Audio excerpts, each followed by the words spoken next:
The Piper I used to work as a missing persons detective. This is the case that made me walk away for good. I joined the force when I was just 21. From the beginning, I was drawn to missing persons cases. They felt morally clear in a way that homicide never did, and far more meaningful than drug work. There was something deeply noble about it, finding people who were lost. It felt like pure good. It was the kind of work no one could argue with. Of course, I had to put in my time first. I spent 6 years walking the beat before I was even eligible to take the detective's exam. Then it took another 4 years before I finally got the chance to transfer into missing persons. But once I was there, I threw myself into the work. It's rare to find a job where you truly feel like you're making a difference every single day. Returning a child presumed dead to their family is one of the most powerful experiences a person can have. Nothing else compares. That said, the lows were devastating. Whenever a case went cold, it haunted me. Even if I knew I'd done everything I could, there was always that voice in my head whispering that someone was still out there, waiting for me to find them. And then, of course, there were the bodies, the ones we found too late. I never got used to that. Every time it felt like I'd failed. I still see their faces in my dreams. I still remember the monsters responsible. I saw things no one should ever have to see. There were many cases that pushed me to the edge. But this one, the one I'm about to tell you, was the one that broke me. It's the reason I turned in my badge and never looked back. By that point, I was one of the department's most senior detectives. I usually led the toughest cases and was the one people turned to when things spiraled. The morning I walked into the station, I was told right away about a call that came in overnight. 5 children, 2 girls and 3 boys, all between the ages of 4 and 6, had vanished, all from the same neighborhood, within just a few blocks of each other, all in the same day. I won't tell you their names. I won't say who they were or where this happened, out of respect for them and for their families, and also because, honestly, you're better off not knowing. Given how strikingly similar the circumstances were in each case, I made the call to treat this as a serial abduction. Usually in situations like this, it's some creep in a van, driving around the neighborhood and snatching up as many kids as he can. So we hit the ground running. It's a cliche, I know, but those first 48 hours are absolutely critical in missing persons cases. My partner and I went to speak with one of the families while we assigned junior detectives to interview the rest. The parents we visited told us the last time they saw their son was that morning. He had gone out to play on the front lawn. His mother had been watching him, but had to step inside for just half a minute to turn off the oven. When she came back out, he was gone, completely vanished. We canvassed the neighbors, but no one had seen a thing. Not a car, not a person, nothing. The other detectives came back with almost identical stories. Each child had disappeared in the blink of an eye, parents distracted for just a moment, and suddenly their kid was gone. With no eyewitnesses and no immediate leads, we moved on to the next step, reviewing CCTV from the surrounding area. Fortunately, the neighborhoods where the kids vanished bordered several busy commercial zones, main streets, strip malls, shopping centers. These places are usually packed with security cameras. The downside? It takes time to sift through that much footage, and every hour counted. I got approval from my superiors to bring in extra officers to speed up the review process. To their credit, the team worked fast. Within 24 hours, they found something. It was a clip that stood out. Myself, a few senior detectives, and the 2 junior officers who uncovered the footage gathered in my office to go over it. I remember those 2 clearly. They looked rattled, pale, quiet, on edge. Before we played the video, they warned us, "It's strange." That was the word they used. In hindsight, it didn't even come close. We asked them to explain what we were about to see, but they said we had to watch it for ourselves. The footage came from a camera mounted behind a supermarket, aimed at one of those backstreet loading bays where delivery trucks pull in to restock. You know the type, those grimy alleys tucked behind stores, littered with old cardboard boxes, always carrying a faint sense of unease when you pass by. This particular alley had two openings leading out to public roads, which must have been how the suspect accessed it. The roads were unusually quiet for that part of town, which explained how no one saw anything. The video began with the alley completely empty. Then, deep in the distance, just a blur at first, we saw a shape begin to form at the far end of the frame. The quality was poor, the pixels murky and indistinct. Slowly, the mask crept closer, growing clearer with each passing second. Eventually, we made out the figure of an adult walking, with several children trailing behind. We were immediately alarmed. Most kidnappers use a vehicle. It's rare to see someone on foot. That fact alone made the situation far stranger. How had this person taken so many children in broad daylight on foot without anyone noticing? As the group moved closer to the camera, we finally got a clear look, and what we saw made everyone in the room audibly gasp. It wasn't just shock, it was confusion, and in my case, fear. You see a lot of disturbing things in this line of work, but nothing quite like what appeared on that screen. I'll do my best to describe the surreal and unsettling sight we witnessed. The man, his height clearly marking him as an adult male, was wearing a grotesque costume. Over his face, he wore a Mr. Punch mask, the kind you'd recognize from those old puppet shows. It was horrifying. The nose too long and crooked, the chin sharply hooked, the eyes bulging unnaturally. The skin of the mask had been painted a ghostly white, far paler than natural, making the deep crimson blush on the cheeks all the more jarring. The result was a deathly, unnatural pallor, like someone in the final stages of illness. The mask's features were cartoonishly exaggerated, but not in a comical way. They were exaggerated in a way that made your skin crawl. The eyes were the worst part, veiny, bloated, with sketchy, off-center pupils that seemed to pierce through the screen and look straight into your soul. And the smile, it was fixed in place, just part of the mask, but it radiated something cruel and deliberate. That grin wasn't playful. It was threatening, evil. The longer I stared at it, the more I felt like something was watching me back. Something hungry. Whoever had made that mask was not of sound mind.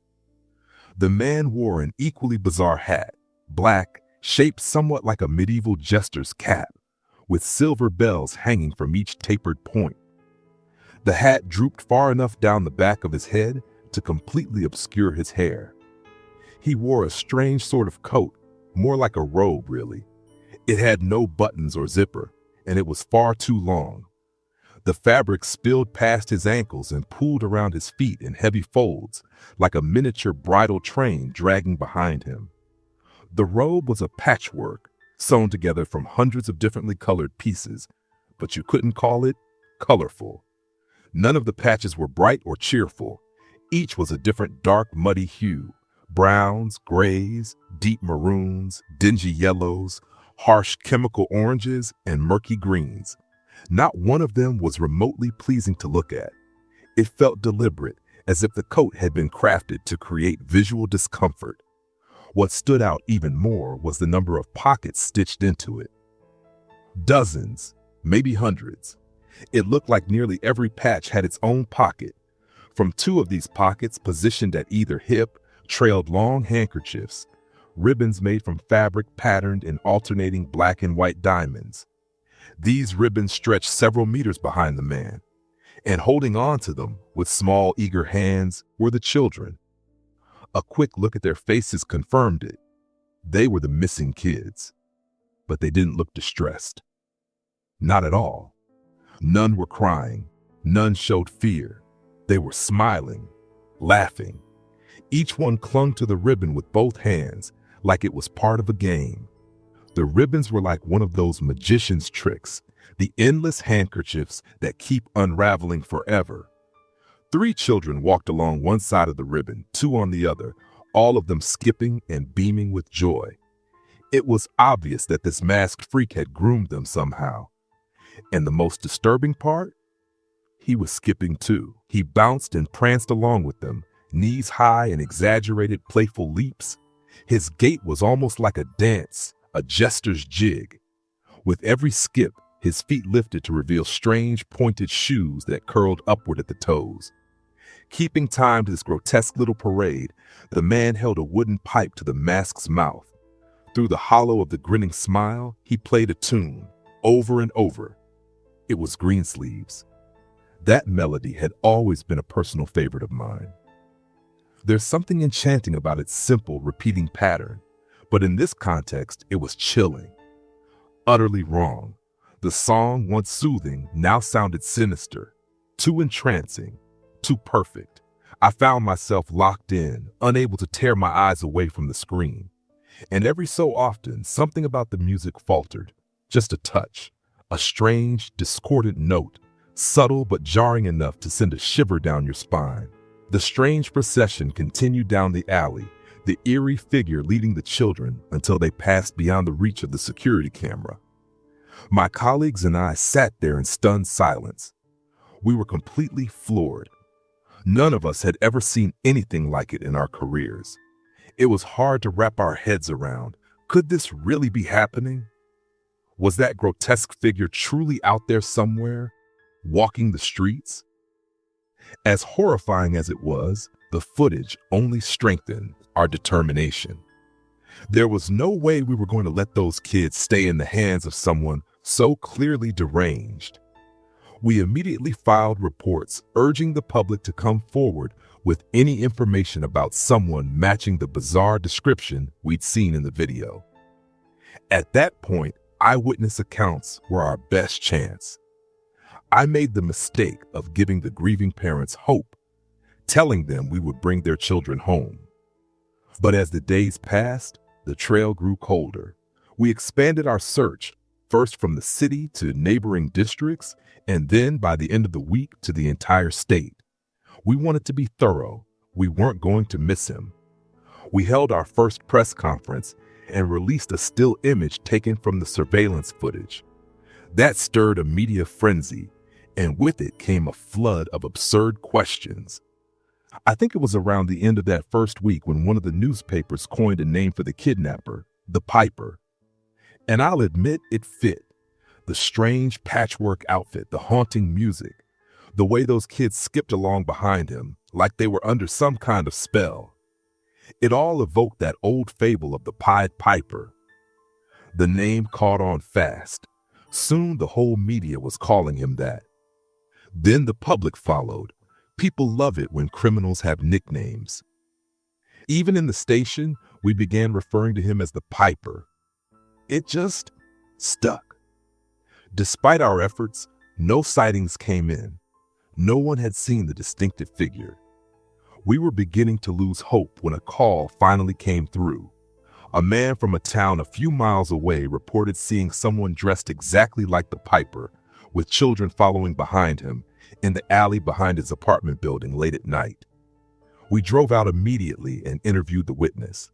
Unfortunately, he couldn't offer much more than what he'd already told us.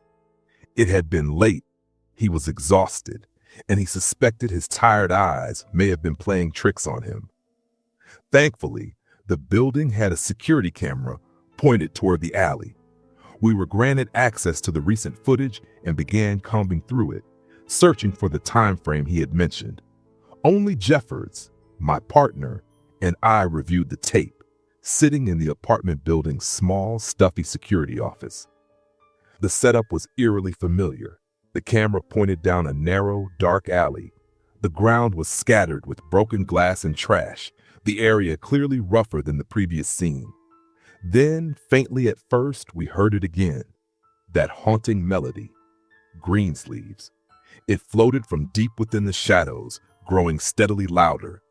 And with it came that same cold chill down my spine. Soon the same figure began to emerge from the darkness. The scene was almost identical to the first. There he was, the Piper. still wearing that grotesque mask, the twisted jester's cap, and the patchwork robe that dragged behind him. He moved with the same strange, rhythmic bounce, playing that wooden pipe as he danced forward through the night. And once again, the children followed, 5 of them, gripping the black and white diamond-patterned ribbons with both hands, 3 on one side, 2 on the other. But this time, everything was different.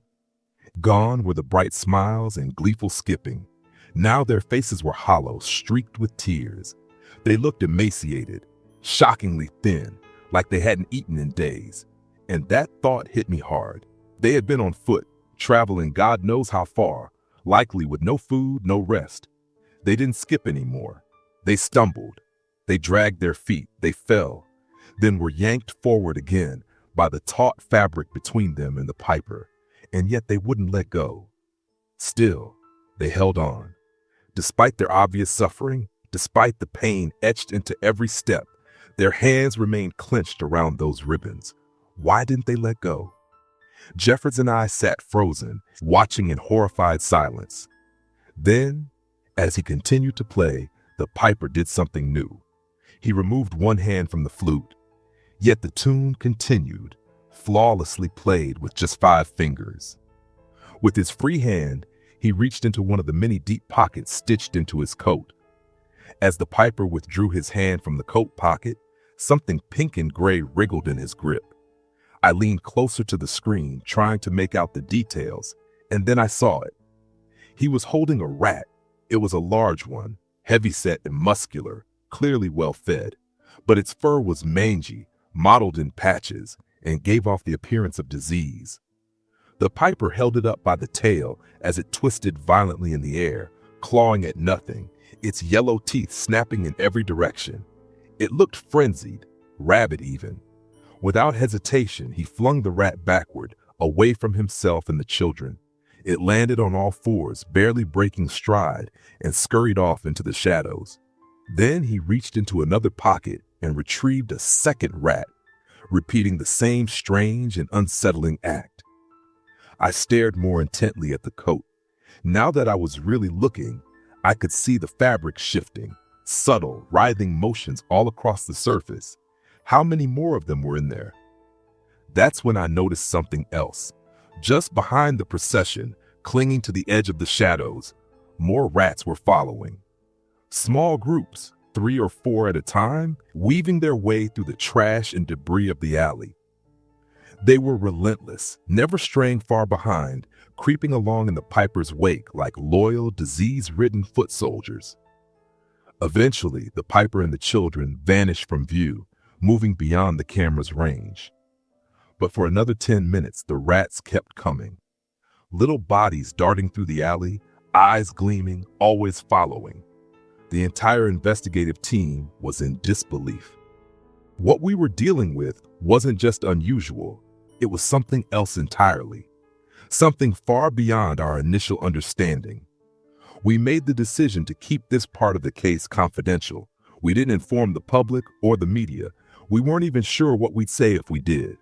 All I could feel was confusion and a gnawing helplessness. But worse than that was the fear. The fear for those children, dragged across the country by that thing. And an even deeper fear, one I couldn't shake, the growing realization that there are forces in this world beyond what human minds are meant to grasp. After that, the trail went cold. No more sightings. And with the search radius now enormous, we were running out of viable strategies. Car checkpoints were pointless. He traveled on foot. We offered a reward. We dispatched helicopters. We brought in sniffer dogs. Nothing worked. I felt utterly useless. I couldn't do anything to help those children, and I couldn't shake the guilt that it was my responsibility. The worst moment of it all was when I had to face the parents and tell them the truth, that I had been wrong and their children weren't coming home. A month passed, then 2. The case was functionally dead. My colleagues moved on to other investigations. My superiors handed me new assignments. But I couldn't focus. I was stuck, mentally trapped in that footage, watching it over and over again. Every night, The Piper's grotesque mask haunted my dreams. That twisted, smiling face became a permanent fixture in my nightmares. 3 months later, I was visiting a different precinct to collect some forensic samples from their lab. While I was there, I overheard one of their officers chatting about something odd happening upstate. How the local police in a small town were being overwhelmed by reports of a massive rat migration. In one case, people had apparently been trapped inside their homes because the streets were flooded with rodents. My mind immediately snapped into gear. It was a long shot, I knew that. But the last confirmed sighting of the Piper had been in that direction, and the timing didn't make sense for such a migration. Those typically occur in late summer in some agricultural areas, not this time of year. I could only think of one explanation. Something was drawing the rats, just like the ones we saw in the alley.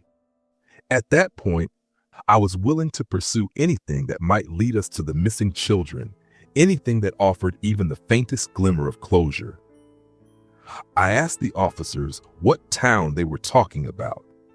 I won't share its name, it's better that way, but it was a tiny rural place, tucked deep in the backwoods and surrounded by farmland.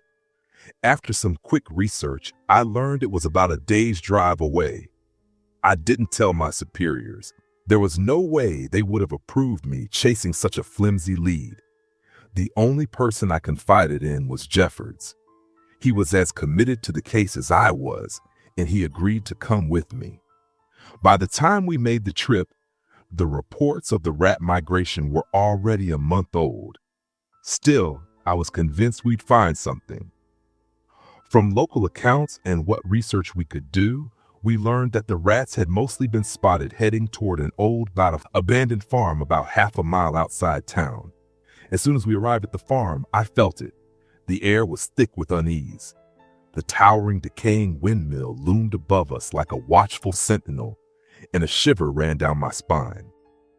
We didn't have to look far for the rats. By the time we pulled up, the sun was starting to set, casting long, eerie shadows across the fields. The moment we stepped out of the car, they emerged.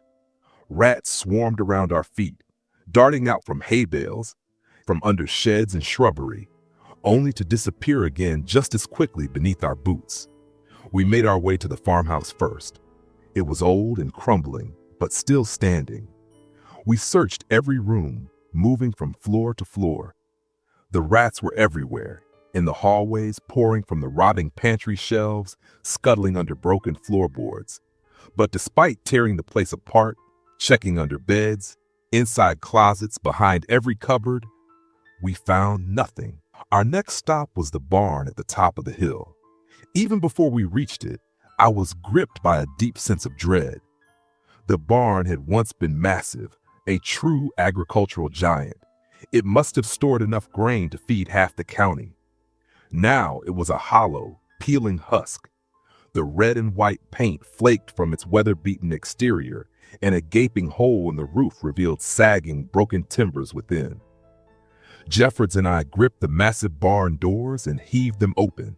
The stench hit us instantly, thick and overwhelming.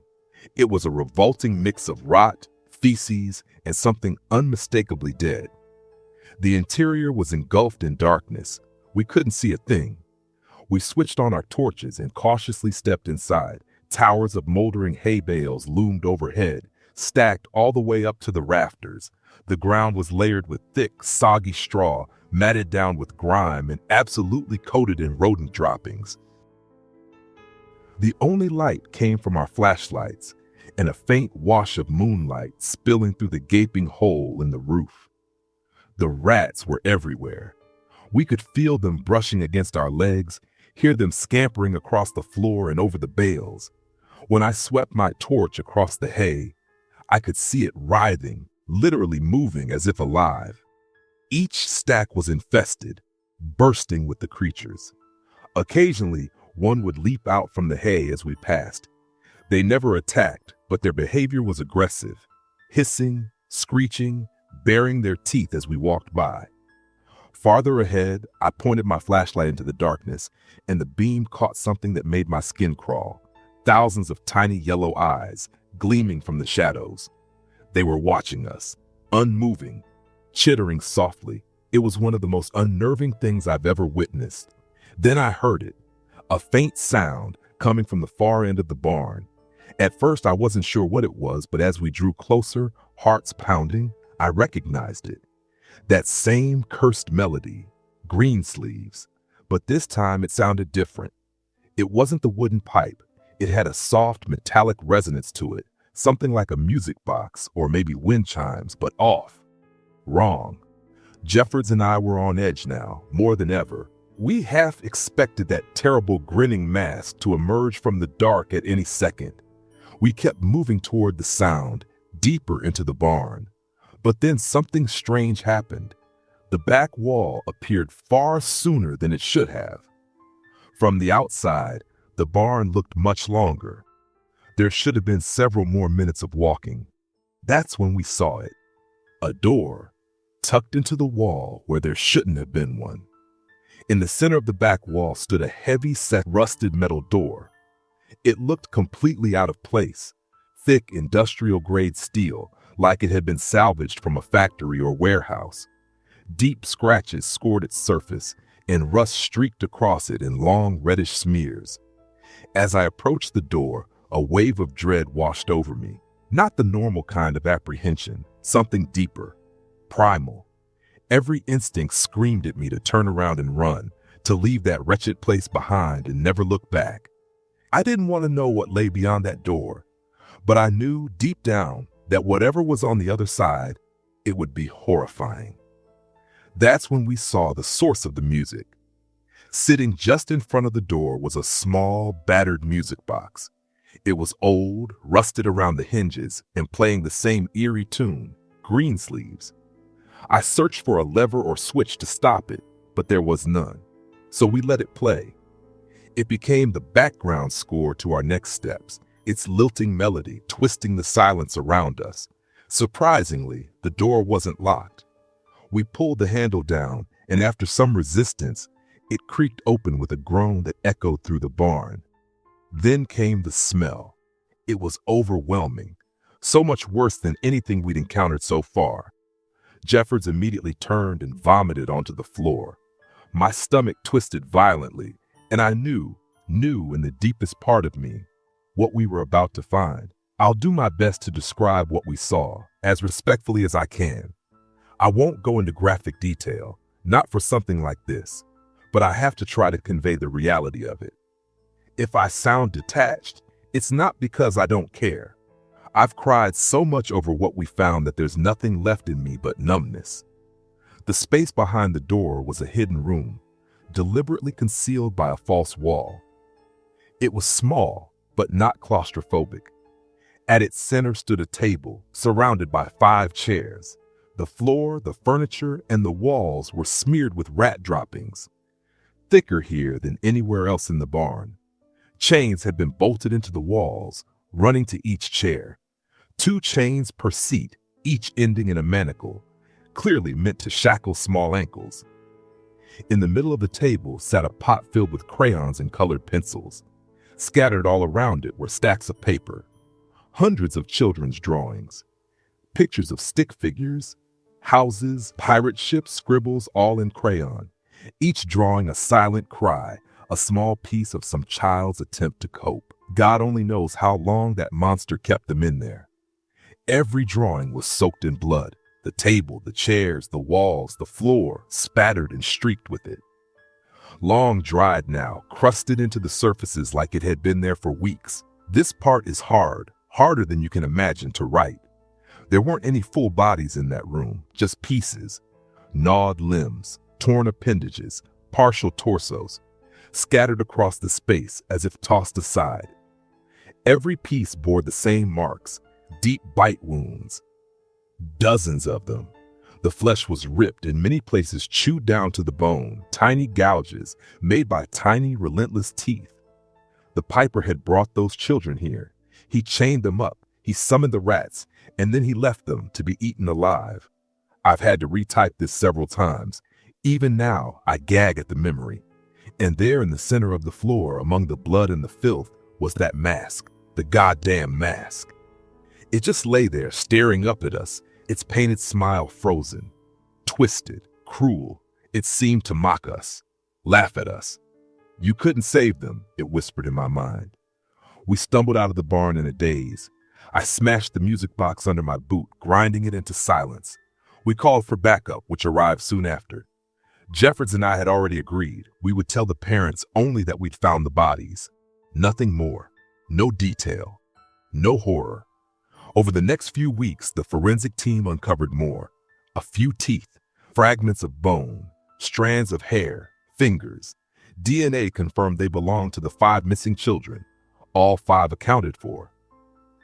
The chairs held more signs of suffering, traces of human waste, urine, feces, evidence of prolonged captivity, of fear. And in one corner they found the handkerchiefs. We tested them. They were coated in superglue. Still stuck to the fabric were shreds of skin, flesh torn from small hands that had tried to break free. Tried and failed. He hadn't used any magical song or supernatural lure. He wasn't some eldritch being. He didn't need to be. He was just a man, a twisted, depraved, nightmarish man, wasn't he?